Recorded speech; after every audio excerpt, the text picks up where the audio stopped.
Continuing on with more exponents, different varieties of different types of situations you may run into.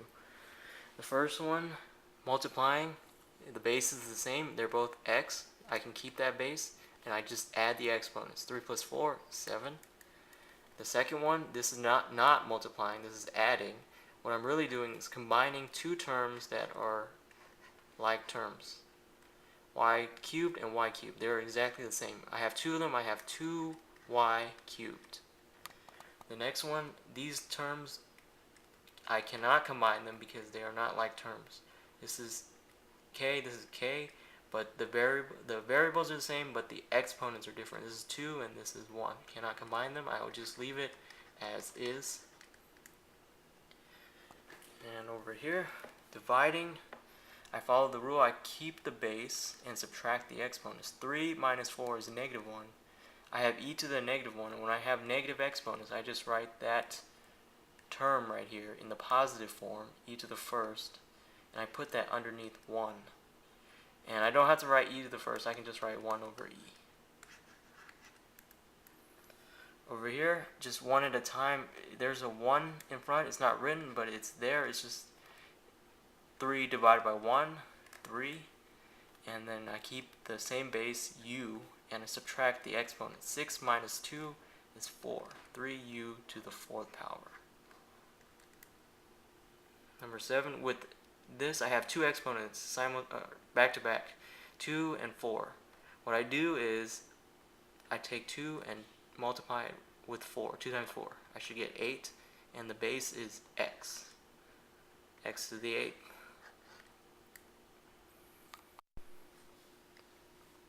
Number 1, I have two different terms, m and n. I deal with the m first. There's no other m besides m cubed. I can just leave m cubed alone. N squared times n to the 4th. Same base, n. Add the exponents. 2 plus 4 is 6. Final answer, m cubed, n to the 6th power. Over here, just do the numerator first.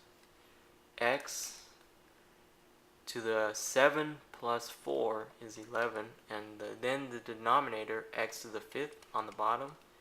When I do that, I get x to the 11 minus 5, 6. Next, the numbers, 8 times 2, 16. X cubed times x to the 5th, x to the 8th. Just add 3 and 5 and you get 8. And on the bottom, leave it as 4x to the 6th for now. And then afterwards, we'll do 16 divided by 4 first and get 4. And then now the x's, x to the 8th and x to the 6th. 8 minus 6 is 2. 4x squared. Number 4. With this exponent outside the parentheses, it's going to go to all the inner exponents. So really, it's taking 0 and you're multiplying that with 2, 3, and 4. And anything to the 0 power is 1.